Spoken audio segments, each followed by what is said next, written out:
ಕೊಲೆಯ ನಂತರ ಯಾರಿಗೆಲ್ಲ ದರ್ಶನ್ ಕರೆ ಮಾಡಿದ್ರು ಅನ್ನುವಂಥ ವಿಚಾರ ಕೂಡ ಸಾಕಷ್ಟು ಕುತೂಹಲವನ್ನು ಮೂಡಿಸ್ತಾ ಇದೆ.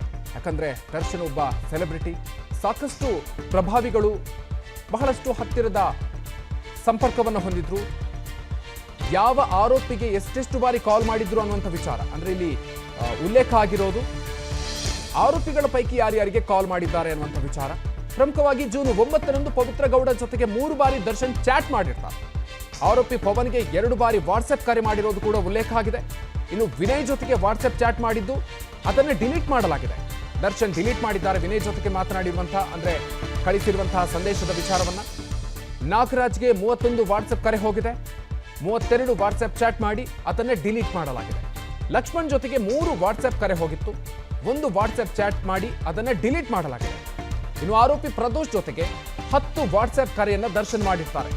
ಕೊಲೆ ನಡೆದ ಜೂನ್ 9ರಿಂದ ಜೂನ್ 11ರ ಮಧ್ಯೆ ದರ್ಶನ್ ಕಾಲ್ ರೆಕಾರ್ಡ್ ಈಗ ಸಂಪೂರ್ಣವಾಗಿ ರಿವೀಲ್ ಆಗಿದೆ.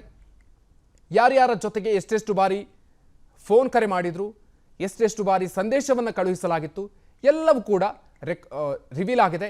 ಜೂನ್ 9ರಿಂದ ಜೂನ್ 11ರ ಮಧ್ಯೆ ವಾಟ್ಸ್ಆ್ಯಪ್ನಲ್ಲಿ ಹಾಗೂ ಫೋನ್ ಕಾಲ್ನಲ್ಲಿ ಎಷ್ಟು ಬಾರಿ ಮಾತುಕತೆಯಾಗಿದೆ, ಚಾಟಿಂಗ್ ಆಗಿದೆ ಎಲ್ಲವನ್ನು ಕೂಡ ಪೊಲೀಸರು ಈಗ ಉಲ್ಲೇಖವನ್ನು ಮಾಡಿದ್ದಾರೆ. ಎಲ್ಲವನ್ನು ಕೂಡ ಚಾರ್ಜ್ ಶೀಟ್ನಲ್ಲಿ ಉಲ್ಲೇಖಿಸಿದ್ದಾರೆ ಅನ್ನುವಂಥದ್ದನ್ನು ಕೂಡ ನಾವು ಗಮನಿಸಬೇಕಾಗಿರುವ ಅಂಶ.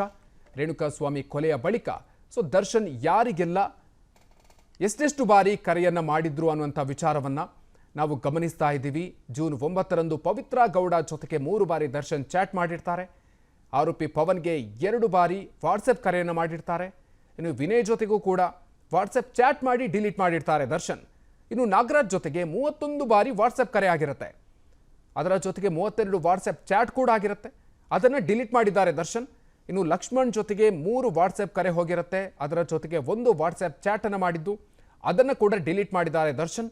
ಇನ್ನು ಆರೋಪಿ ಪ್ರದೋಷ್ ಜೊತೆಗೆ 10 ವಾಟ್ಸಪ್ ಕರೆಯನ್ನು ಮಾಡಿರ್ತಾರೆ ದರ್ಶನ್.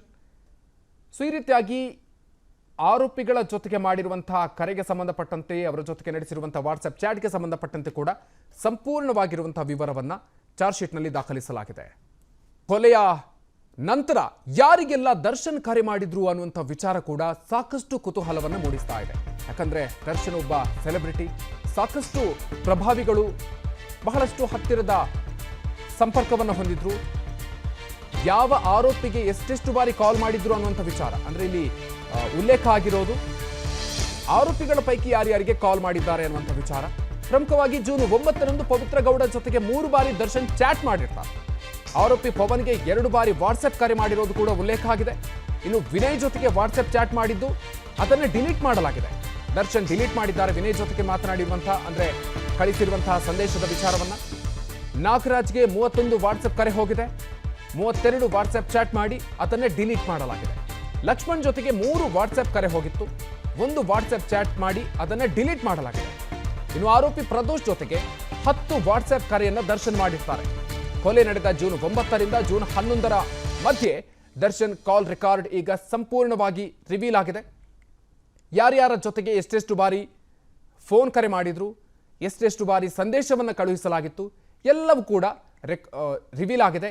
ಜೂನ್ 9ರಿಂದ ಜೂನ್ 11ರ ಮಧ್ಯೆ ವಾಟ್ಸ್ಆ್ಯಪ್ನಲ್ಲಿ ಹಾಗೂ ಫೋನ್ ಕಾಲ್ನಲ್ಲಿ ಎಷ್ಟು ಬಾರಿ ಮಾತುಕತೆಯಾಗಿದೆ, ಚಾಟಿಂಗ್ ಆಗಿದೆ ಎಲ್ಲವನ್ನು ಕೂಡ ಪೊಲೀಸರು ಈಗ ಉಲ್ಲೇಖವನ್ನು ಮಾಡಿದ್ದಾರೆ. ಎಲ್ಲವನ್ನು ಕೂಡ ಚಾರ್ಜ್ ಶೀಟ್ನಲ್ಲಿ ಉಲ್ಲೇಖಿಸಿದ್ದಾರೆ ಅನ್ನುವಂಥದ್ದನ್ನು ಕೂಡ ನಾವು ಗಮನಿಸಬೇಕಾಗಿರುವ ಅಂಶ. ರೇಣುಕಾಸ್ವಾಮಿ ಕೊಲೆಯ ಬಳಿಕ ದರ್ಶನ್ ಯಾರಿಗೆಲ್ಲ ಎಷ್ಟೆಷ್ಟು ಬಾರಿ ಕರೆಯನ್ನು ಮಾಡಿದ್ರು ಅನ್ನುವಂಥ ವಿಚಾರವನ್ನು ನಾವು ಗಮನಿಸ್ತಾ ಇದ್ದೀವಿ. ಜೂನ್ 9ರಂದು ಪವಿತ್ರ ಗೌಡ ಜೊತೆಗೆ 3 ಬಾರಿ ದರ್ಶನ್ ಚಾಟ್ ಮಾಡಿರ್ತಾರೆ. ಆರೋಪಿ ಪವನ್ಗೆ 2 ಬಾರಿ ವಾಟ್ಸಪ್ ಕರೆಯನ್ನು ಮಾಡಿರ್ತಾರೆ. ಇನ್ನು ವಿನಯ್ ಜೊತೆಗೂ ಕೂಡ ವಾಟ್ಸಪ್ ಚಾಟ್ ಮಾಡಿ ಡಿಲೀಟ್ ಮಾಡಿರ್ತಾರೆ ದರ್ಶನ್.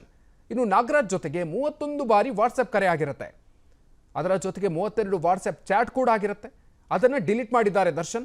ಇನ್ನು ಲಕ್ಷ್ಮಣ್ ಜೊತೆಗೆ 3 ವಾಟ್ಸಪ್ ಕರೆ ಹೋಗಿರುತ್ತೆ, ಅದರ ಜೊತೆಗೆ 1 ವಾಟ್ಸಪ್ ಚಾಟ್ ಅನ್ನು ಮಾಡಿದ್ದು ಅದನ್ನು ಕೂಡ ಡಿಲೀಟ್ ಮಾಡಿದ್ದಾರೆ ದರ್ಶನ್. ಇನ್ನು ಆರೋಪಿ ಪ್ರದೋಷ್ ಜೊತೆಗೆ 10 ವಾಟ್ಸಪ್ ಕರೆಯನ್ನು ಮಾಡಿರ್ತಾರೆ ದರ್ಶನ್. ಈ ರೀತಿಯಾಗಿ ಆರೋಪಿಗಳ ಜೊತೆಗೆ ಮಾಡಿರುವಂತಹ ಕರೆಗೆ ಸಂಬಂಧಪಟ್ಟಂತೆ, ಅವರ ಜೊತೆಗೆ ನಡೆಸಿರುವಂತಹ ವಾಟ್ಸಪ್ ಚಾಟ್ಗೆ ಸಂಬಂಧಪಟ್ಟಂತೆ ಕೂಡ ಸಂಪೂರ್ಣವಾಗಿರುವಂತಹ ವಿವರವನ್ನು ಚಾರ್ಜ್ ಶೀಟ್ನಲ್ಲಿ ದಾಖಲಿಸಲಾಗಿದೆ. ಅನುಕ್ಷಣದ ಸುದ್ದಿಗಳಿಗಾಗಿ ವಿಸ್ತಾರ ನ್ಯೂಸ್ ಯೂಟ್ಯೂಬ್ ಚಾನೆಲ್ ಸಬ್ಸ್ಕ್ರೈಬ್ ಮಾಡಿ. ಹೊಸ ಸುದ್ದಿಗಳ ನೋಟಿಫಿಕೇಶನ್ಗಾಗಿ ಬೆಲ್ ಐಕಾನ್ ಕ್ಲಿಕ್ ಮಾಡಿ. ಲೇಟೆಸ್ಟ್ ಅಪ್ಡೇಟ್ಸ್ಗಾಗಿ www.vistaranews.com ವೆಬ್ಸೈಟ್ಗೆ ವಿಸಿಟ್ ಮಾಡಿ. ಅಂಗೈಯಲ್ಲೇ ಜಗತ್ತಿನ ಸುದ್ದಿ ತಿಳಿಯಲು ವಿಸ್ತಾರ ನ್ಯೂಸ್ ಕನ್ನಡ ಆಪ್ ಡೌನ್ಲೋಡ್ ಮಾಡಿ.